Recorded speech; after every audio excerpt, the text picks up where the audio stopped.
Bueno, buenas noches. Vamos a revisar este taller de las 12 morfologías más características como una muestra de la patología pleuropulmonar, en particular cardiovascular. Vamos a ver estas imágenes en las que estamos basándonos en que de primera instancia ya se conoce la anatomía del perfil mediastinal y cardiovascular. Empezamos con esta imagen de esta cardiomegalia global que hemos denominado core bovis o corazón de vaca, porque en las siglas de vaca están implícitas los diagnósticos diferenciales que son derrame pericárdico, enfermedad de Epstein, valvulopatía múltiple y cardiomiopatía. En particular, esta imagen muestra un pedículo vascular angosto con una cardiomegalia de tendencia simétrica. Por otro lado, tenemos esta otra imagen en la que lo que sobresale es el crecimiento auricular derecho. Los diferenciales incluyen insuficiencia tricuspidea, enfermedad de Epstein y desde luego la posibilidad de una neoplasia dentro de la aurícula, aunque eso sucede más frecuentemente a nivel de la aurícula izquierda con los mixomas, que son tumores benignos generalmente. Esta siguiente imagen corresponde a las de mariposa o batwing, como le dicen en la literatura anglosajona, y que tienen las características de ser consolidaciones alveolares heterogéneas con broncograma aéreo, con la particularidad de que respetan la periferia del pulmón. Cabe mencionar que este tipo de patrón puede ser producido por un CIRPA, aunque también puede ser un edema pulmonar, que puede ser de origen cardiogénico y no cardiogénico. El no cardiogénico puede ser por edema de las grandes alturas, neurogénicos, inhalación de gases, etc. El cardiogénico se va a acompañar generalmente de cardiomegalia y es frecuentemente por una insuficiencia ventricular izquierda. En esta otra imagen tenemos un signo muy sutil de patología que es lo que conocemos como el tercer mogul. Fíjense cómo en el perfil izquierdo podemos ver el botón aórtico, el tronco de la pulmonar, esta pequeña protrusión que tiene las características de corresponder al crecimiento de la orejuela de la aurícula izquierda. Luego sigue el ventrículo izquierdo. En este caso suele ser por una estenosis mitral. La estenosis mitral representa una sobrecarga de volumen sobre la aurícula izquierda que no se puede vaciar adecuadamente. Esta sobrecarga de volumen la tolera por un buen tiempo la aurícula, pero cuando se hace ya insoportable la presión, por decirlo de alguna manera, empieza a repercutir en sentido retrógrado y se producen los signos de hipertensión venocapilar pulmonar. Esta otra imagen, fíjense bien, vamos a ver la tráquea. Comparemos esta tráquea con la tráquea de otras imágenes que están en la línea media, un poquito hacia la derecha, línea media, apenas visible, línea media. Esta tráquea está desplazada hacia la izquierda. Normalmente la tráquea o está en la línea media o está un poco desplazada hacia la derecha por el efecto de compresión que produce el callado aórtico. En este caso, lo que pasa es que el botón aórtico está del lado derecho. Podríamos sospechar de un situs inversus, pero si vemos la morfología cardiovascular, vemos que el corazón se encuentra en su sitio.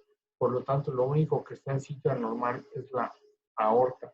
Esta anomalía se conoce como arco aórtico a la derecha. Puede estar o no asociada a algunas otras cardiopatías congénitas, por lo que está garantizada la exploración con un ecocardiograma, tal vez un esofagograma para ver si el esófago tiene alguna compresión, porque los vasos brachiocefálicos pueden estar haciendo una obstrucción, produciendo lo que se conoce como anillo vascular.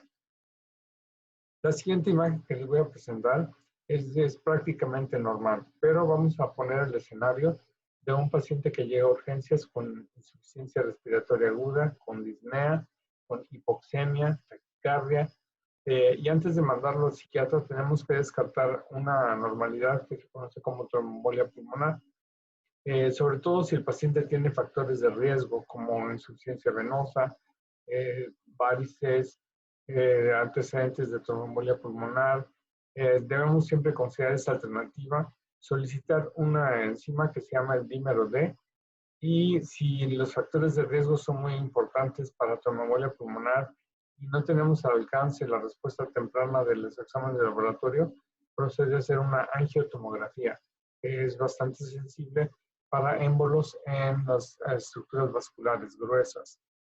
Ahora vamos a ver esta imagen, que de primera instancia podemos ver que se trata de una mujer. La tráquea está un poquito desviada hacia la derecha, el corazón dentro del límite normales o tal vez con una cardiomegalia leve. No hay alteraciones pleuropulmonares ni cardiovasculares.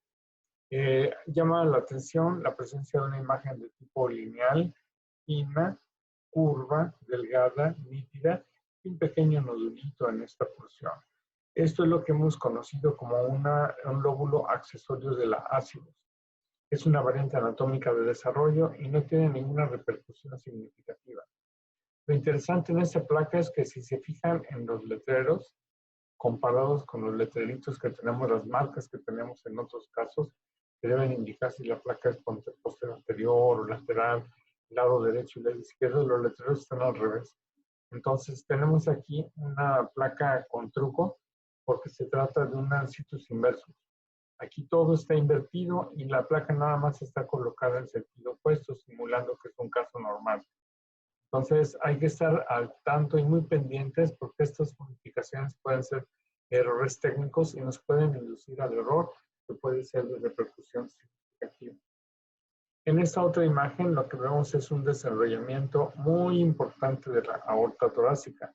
El botón aórtico está muy prominente, el perfil ventricular izquierdo evidentemente está muy grande y esta es una imagen de una cardiopatía aterosclerosa pero con una aorta muy desarrollada.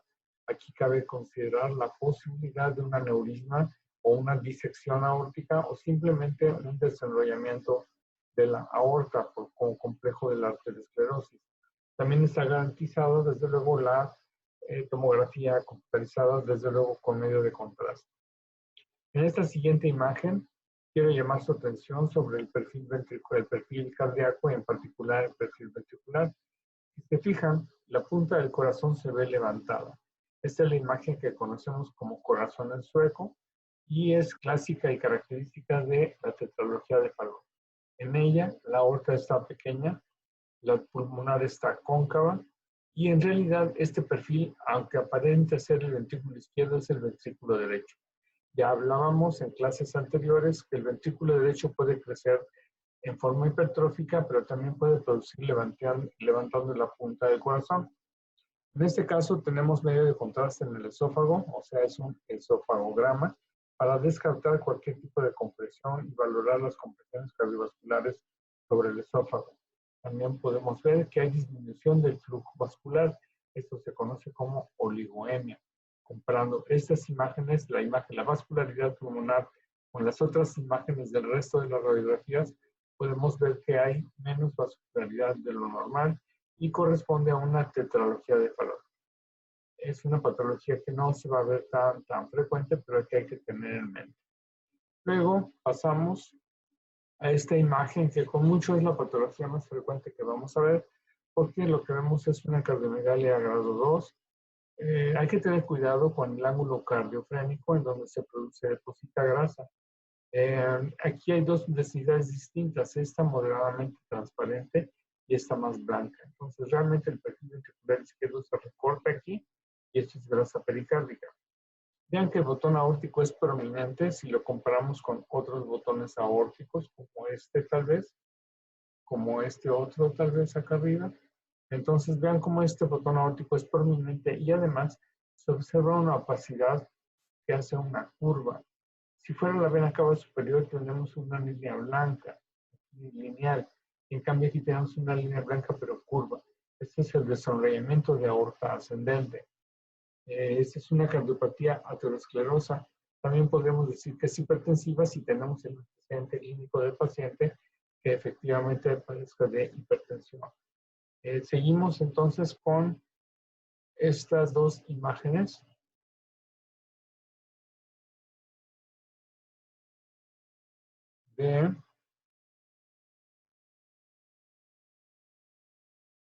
Siempre que estamos haciendo una presentación en vivo, estamos expuestos a este tipo de detalles técnicos que de pronto la computadora se congela, ya sea por la velocidad del internet.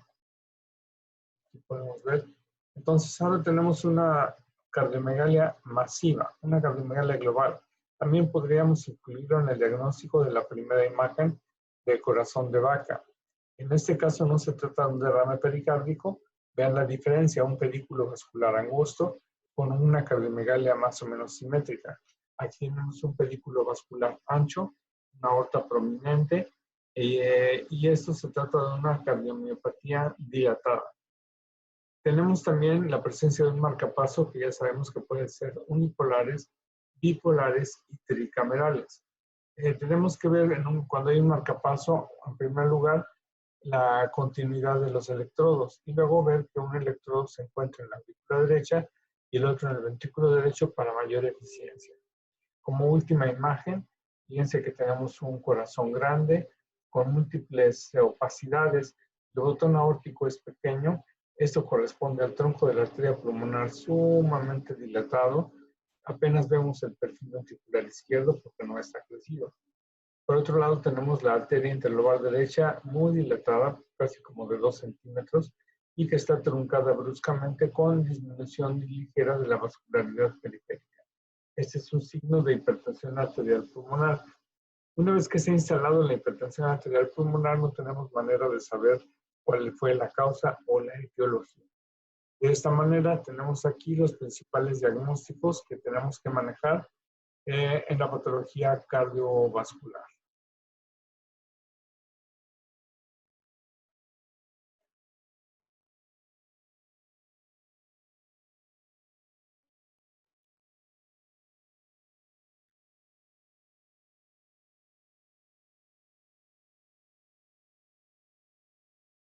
Ahora vamos a continuar haciendo una correlación de la radiografía con otras modalidades de imagen como el ecocardiograma y la resonancia magnética. Fíjense cómo tenemos la imagen característica, dijimos, del derrame pericárdico y ahora vemos aquí un ultrasonido. El ultrasonido está puesto en el ápex, vemos la punta del corazón nadando, flotando en una gran cantidad de líquido producida por el derrame pericárdico. Dentro de esta imagen del corazón podemos distinguir el ventrículo izquierdo, que es el de mayor tamaño, el septum interventricular, el ventrículo derecho, que es más pequeño, la válvula tricúspide y la aurícula derecha. Aquí tenemos la válvula mitral y la aurícula izquierda. Entonces, esto se trata de un derrame pericárdico que puede llegar en ocasiones a presentar al paciente un tamponade, que es un complejo en la que la capacidad de gasto cardíaco está disminuida por la pobre distensibilidad cardiovascular. En esta siguiente imagen tenemos una resonancia magnética ponderada en T2, en donde recordamos que todo lo que es blanco y que brilla corresponde al líquido. Así podemos distinguir en primer lugar el canal medular, podemos distinguir esta línea oscura que son los diafragmas, y esto es derrame pleural. El líquido que está por atrás de los diafragmas es derrame pleural. Cuando el líquido esté por delante de los diafragmas, sería líquido de citis en el abdomen. En este caso vemos también un corazón grande, la cavidad ventricular izquierda con una pobre movilidad, el engrosamiento de más de 1 centímetro del septum interventricular, ventrículo derecho pequeño, válvula tricúspide, vean cómo se abre y se cierra, y la aurícula derecha. Tenemos aquí una pequeña línea que corresponde al pericardio visceral y otra línea por acá que corresponde al pericardio parietal. Todo esto rodeado de esta imagen hiperintensa que corresponde a un derrame pericárdico. En este caso, el derrame pericárdico no es muy severo, no es tan severo como el que vemos en el ultrasonido, pero nos sirve para ilustrar bien la imagen en resonancia magnética, recordando cuáles son nuestra mnemotecnia respecto al corbovis o corazón de vaca. Esta siguiente imagen nos muestra el crecimiento auricular derecho y hablamos previamente de las posibles causas. Vamos a ver este ecocardiograma. De nueva cuenta, el transductor está puesto en el ápex, de manera que este es el ventrículo izquierdo, esta es la aurícula izquierda y esta es la válvula mitral. Nótese la pobre capacidad de distensión que tienen las cavidades izquierdas. Por otro lado, tenemos el ventrículo derecho, la válvula tricúspide y una aurícula derecha muy grande. Estamos aplicando el Doppler, en el que podemos ver que las estructuras de rojo son las que se acercan al transductor, azul lo que se aleja del transductor. Entonces, al momento del cierre de la válvula tricúspide, vemos cómo corre un flujo, un jet, hacia la aurícula izquierda, por lo que la produce esta gran dilatación. Es una insuficiencia tricúspidea. En esta imagen de resonancia magnética podemos ver un corazón muy grande, muy deformado, con gran crecimiento de las cavidades derechas. De hecho, predomina la aurícula derecha, que es todo esto. No apenas si se ven las valvas tricúspides, porque es una enfermedad de Epstein, o sea, la implantación anormalmente baja de las válvulas tricúspides. Las cavidades izquierdas disminuidas de tamaño, comprimidas por las cavidades derechas que representan este tipo de problema. Recordamos la imagen en alas de mariposa del edema agudo pulmonar y ahora vamos a ver un ecocardiograma. Nuevamente la punta del corazón se encuentra, el ultrasonido se encuentra en la punta del corazón. Los equipos actualizados se aprieta un botón y automáticamente registran la pared ventricular izquierda y producen mediciones del área del ventrículo en sístole y en diástole. De manera que si sacamos la diferencial de áreas entre estos dos, podemos calcular el gasto cardíaco. En esta otra imagen es una proyección que no es axial, es una proyección oblicua, hecha exclusivamente para ver las cavidades izquierdas. Aquí tenemos las venas pulmonares drenando a la aurícula izquierda, que está muy dilatada.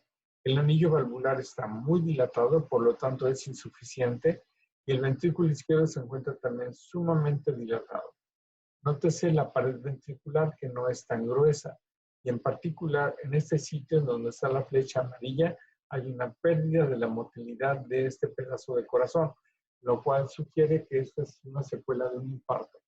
Hay que estar atentos cuando se producen los infartos, la necrosis de esta pequeña parte del miocardio puede llegar a producir un aneurisma ventricular y se puede diagnosticar por las múltiples modalidades de imagen.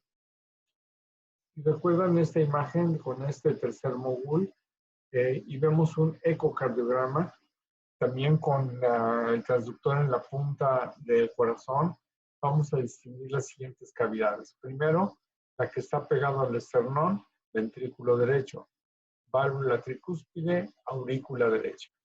Por otro lado, tenemos el septum interventricular. Aquí estaría el ventrículo izquierdo, es un ventrículo izquierdo pequeño. Esta es la raíz de la aorta, la emergencia de la aorta, las válvulas sigmoideas, y esta es la aurícula izquierda. En esta imagen lo que nos debe de llamar la atención es la presencia de una imagen hiperecoica, circular, un poco heterogénea, que puede corresponder a dos cosas. O es un tumor de la aurícula izquierda, como el mixoma, o es un coágulo, un trombo. Cualquiera de estas dos opciones es viable. Si vemos esta imagen, es una imagen compuesta de resonancia magnética. Vamos a tratar de discernirla. En primer lugar, este es un corte axial. Aquí tenemos un corte de las 4 cavidades: ventrículo derecho, ventrículo izquierdo, septum interventricular, ventrículo izquierdo, pared ventricular posterior, aurícula izquierda, venas pulmonares drenando la aurícula izquierda, y lo que llama aquí la atención es esta imagen de señal moderadamente hipointensa. Fíjense cómo cierra la válvula mitral y esta bola protruye y luego regresa a través de la válvula mitral.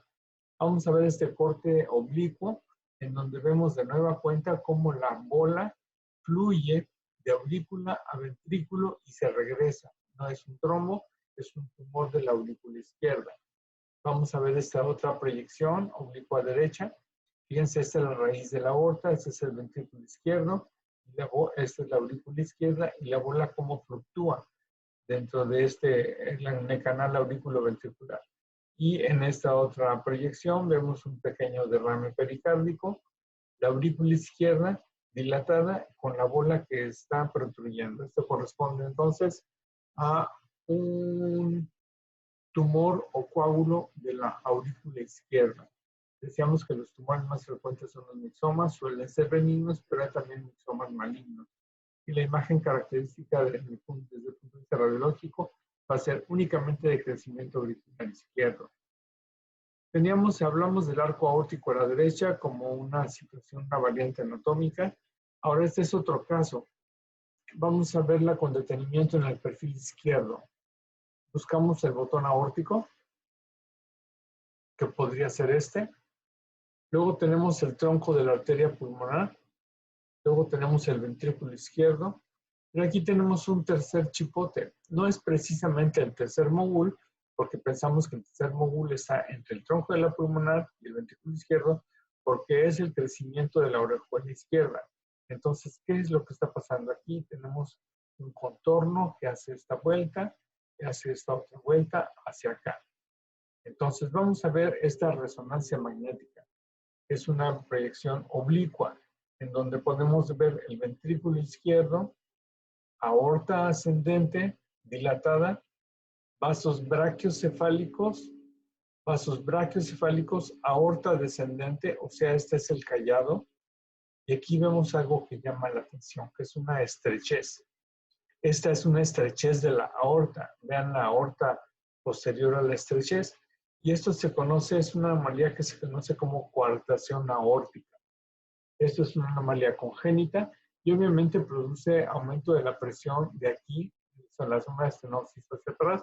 Por eso hay la dilatación de la aorta ascendente y suelen ser pacientes con desarrollo significativo de los brazos, extremidades superiores, pero con hipodesarrollo de las partes inferiores, porque no hay suficiente sangre para el resto del cuerpo.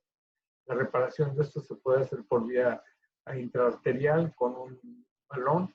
Se infla el balón, se dilata la arteria y se resuelve el problema. En la radiografía, el signo característico es este que se conoce como el signo del 3 invertido, que es precisamente el sitio de la estenosis o de la coartación. Otro de los signos interesantes que se producen en la coartación aórtica es la erosión del borde inferior de las costillas, que no es el caso. Aquí no, realmente no es apreciable. Pero este borde, esta erosión, como si estuvieran roídas el borde inferior de las costillas, es por la dilatación de las arterias intercostales y se conoce como el signo de Roessler. Roessler, roídas las costillas. Es por el aumento de la presión de la extensión de la coartación hacia arriba. Entonces tenemos un arco aórtico a la derecha, el signo del 3 invertido y una coartación aórtica. Luego vamos a ver un caso también muy exagerado. Nótese el aumento de densidad de la aorta, tanto en su porción ascendente como en el callado, como en la descendente. Desde luego hay crecimiento ventricular izquierdo. Entonces, además de ser una arterioesclerosis o ateroesclerosis, como quieran llamar, cabe la posibilidad de que se trate de un aneurisma de aorta ascendente. Los aneurismas de aorta suelen ser causa más frecuente por arteriosclerosis en primer lugar. Otras causas podrían ser la sífilis, podría ser el síndrome de Marfan y postraumáticos, desde luego. Vamos a ver esta imagen que es un ultrasonido.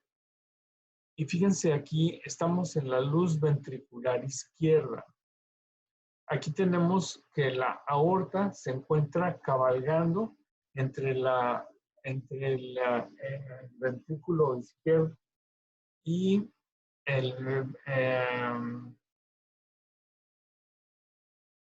hay una doble salida. Esto lo podemos ver mejor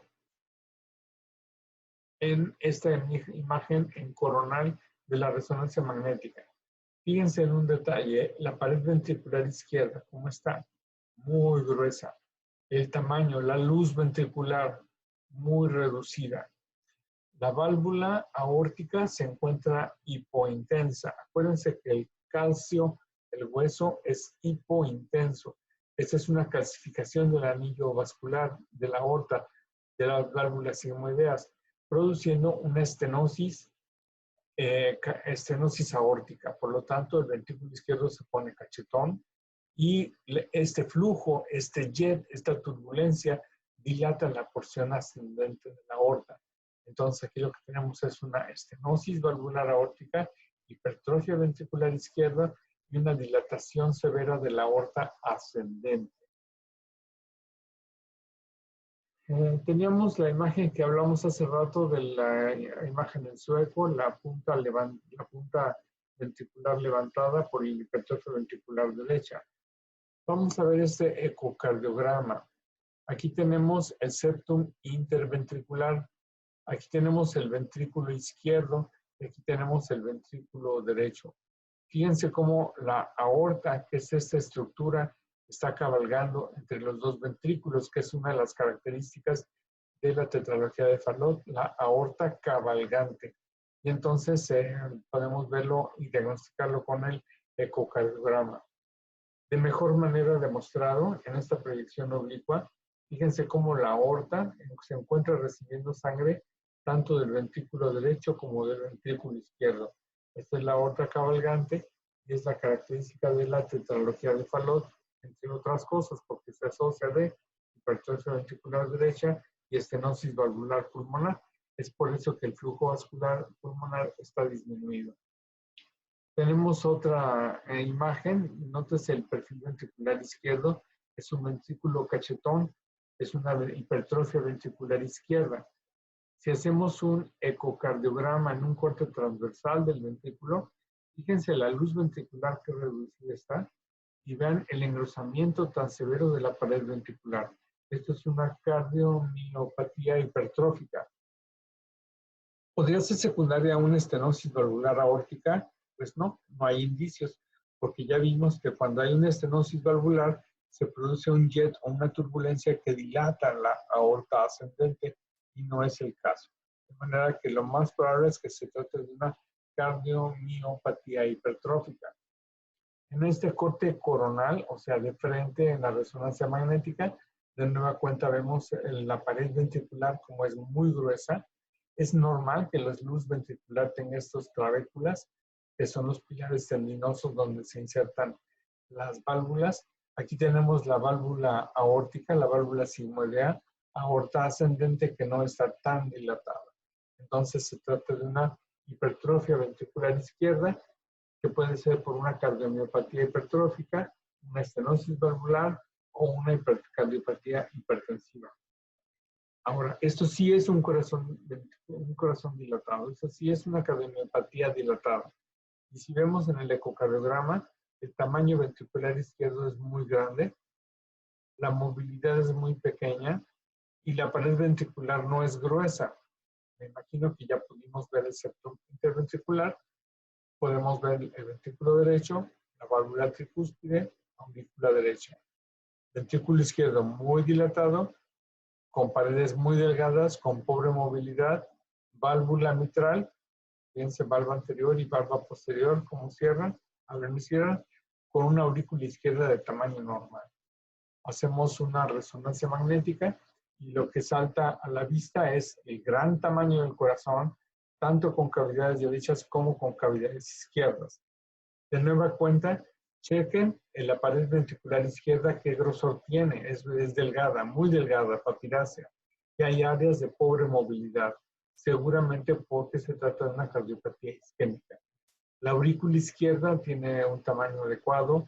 La válvula mitral abre y cierra adecuadamente, pero todo el corazón está dilatado. Por lo tanto, consideramos que es una cardiomiopatía dilatada. Tenemos un caso de hipertensión arterial pulmonar, ya lo hemos comentado en radiografías simples, ya lo hemos comentado en diferentes procedimientos.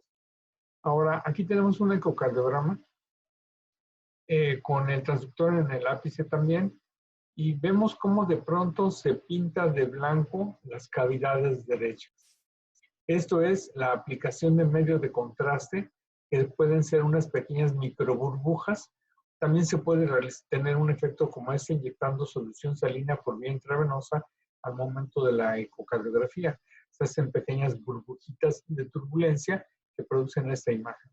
Esto sirve para diagnosticar si hay paso del medio de contraste, en este caso que se llaman ecorrealzadores, que pasen a las cavidades izquierdas, ya sea por una comunicación interauricular o una comunicación interventricular, que no vemos en este caso. Recordamos que la CIA, la PCA y la CIB normalmente tienen flujo, tienen corriente de izquierda a derecha hasta que se convierten en hipertensas. Cuando se produce esta hipertensión, el flujo se invierte y las manifestaciones radiológicas ya van a ser de hipertensión arterial pulmonar, recordando que este complejo de cardiopatía se le conoce como el fenómeno o complejo de Eisenmenger. Vamos a ver este estudio de resonancia magnética. Vean cómo ahora el tamaño de las cavidades derechas es mayor.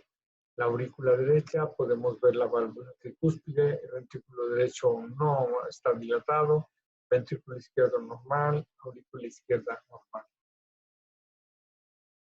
Así pues, terminamos por fin con este taller de malformaciones cardiovasculares, con las imágenes más características que ustedes tienen que aprender. Lo importante no es que hagan el diagnóstico con solo ver la imagen, sino que además de hacer el diagnóstico, pueden hacer un diagnóstico diferencial. Estas son las listas de las patologías que acabamos de ver y son las que espero que respondan adecuadamente en el examen o cuando les haga la vida médica el examen final. Muchas gracias.